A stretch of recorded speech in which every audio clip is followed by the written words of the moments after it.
সমাজের বিভিন্ন স্তরে ঐক্যের বার্তা দিতে একতা মার্চের আয়োজন করা হচ্ছে। রাজীব ভারতের অখণ্ডতা রক্ষার সবচেয়ে গুরুত্বপূর্ণ ব্যক্তিত্ব সর্দার বল্লভভাই প্যাটেলের সার্ধ জন্ম শতবার্ষিকী উপলক্ষে কর্মসূচি হাতে নিয়েছে ত্রিপুরা প্রদেশ বিজেপি সরকার এবং বিজেপির তরফে একতা মার্চের আয়োজন করা হয়েছে। দেশ জুড়ে কেন এই একতা মার্চ আয়োজন করা হয়েছে এই বিষয়ে প্রদেশ বিজেপি সভাপতি এবং সাংসদ রাজীব ভট্টাচার্য বলেন, 1875 গুজরাটে কৃষক পরিবারে সর্দার বল্লভভাইয়ের জন্ম হয়েছিল।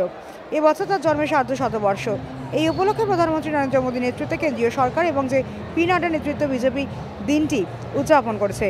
দেশের একতাকে রক্ষা করার জন্য তিনি যেভাবে দেশকে পরিচালনা করেছেন তার এই স্মৃতিকে ধরে রাখার জন্য এই কর্মসূচি হাতে নেওয়া হয়েছে। স্বাধীনতা সংগ্রামে তার ভূমিকা ছিল অপরিসীম। ভারত ছাড়ো আন্দোলন থেকে শুরু করে স্বাধীনতা সংগ্রামের নানা কর্মসূচিতে তিনি যোগ দিয়েছিলেন। স্বাধীনতার পরবর্তী পর্যায়ে প্রথম উপপ্রধানমন্ত্রী এবং স্বরাষ্ট্রমন্ত্রীর দায়িত্ব পালন করেছিলেন। সেই সময় তিনি রাজনা শাসিত রাজ্যগুলোকে একত্রিত করে ভারতের সঙ্গে যুক্ত করার ক্ষেত্রে তার অবদান গুরুত্বপূর্ণ ছিল। স্বাধীনতার পরবর্তী পর্যায়ে ত্রিপুরা রাজ্য পূর্ব পাকিস্তানে যুক্ত করার একটি ষড়যন্ত্র দেখা দিয়েছিল, কিন্তু সর্দার বল্লভভাই প্যাটেল এবং রাজ্যের মহারানী কাঞ্চনপ্রভা দেবীর চেষ্টায় ভারতের সঙ্গে যুক্ত হয়।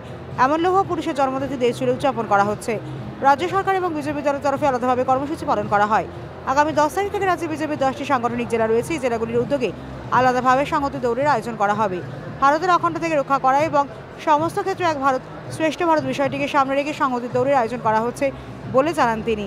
এই কর্মসূচিতে সমাজের সকল স্তরের লোকেদের উপস্থিতির আহ্বান করেন তিনি। এই কর্মসূচিগুলিতে মুখ্যমন্ত্রী থেকে শুরু করে মন্ত্রী, বিধায়ক সহ বিভিন্ন স্তরের লোকজন সামিল হবেন বলে জানান।